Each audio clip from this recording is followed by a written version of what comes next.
Okay, moving on here, fellas. Let's take a look at the Atlanta Falcons and the New Orleans Saints as we head over to Sunday. The Saints are 4.5 point home favorites over the Falcons.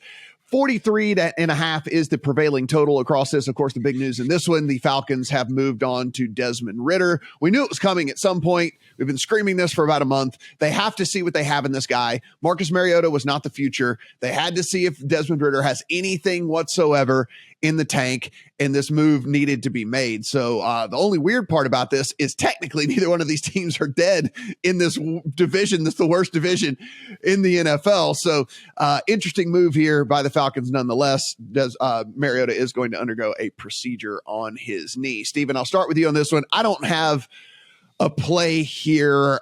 I am at least tempted to want to lean at the Falcons side of this, because if you look at how inefficient Mariota was passing the ball, how inaccurate he was passing the ball, Ridder can't be that much worse. I mean, like, he, honest to God, can't be that much worse than what we were getting out of Mariota. And, getting on the other side of a field goal here against this Saints team that's, absolutely horrible as well is at least tempting, but probably not going to make the account for me.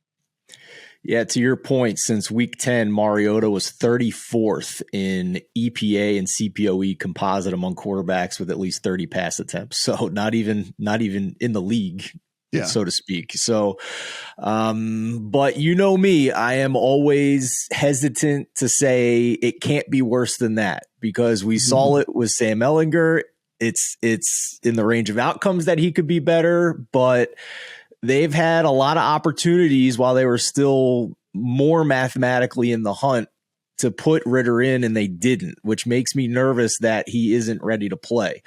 So I will say, though, from a comparison standpoint, Ehlinger was like a 6th round guy that was a throwaway. Ridder, I mean, there were scouts out there that thought Ridder was like a back end first round guy, maybe a high second round. So I mean, there is. I don't think it's an apples to apples anyway. Whenever we're doing that.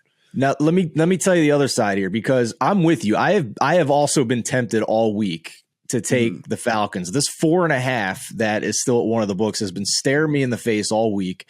I haven't pulled the trigger on it. I was hoping you guys would convince me of it, because I don't think the New Orleans Saints should be 4.5 point favorite against anybody. I mean, what have they done? They've won one game in like the past 6 weeks. So now they're going to go out and win by basically a touchdown here. So there's a few teams this week that are sizable favorites that need to win by more than a field goal, that I just look at it and say, how the hell is this team favored by that much against anybody? And the Saints are one of them this week.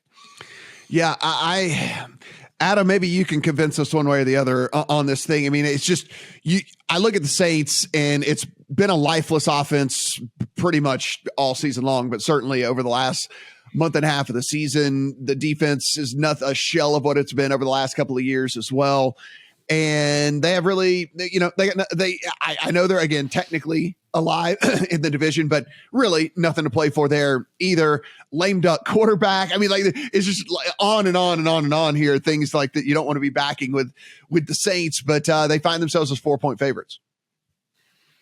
Boys, did I hear you out there looking for a hero?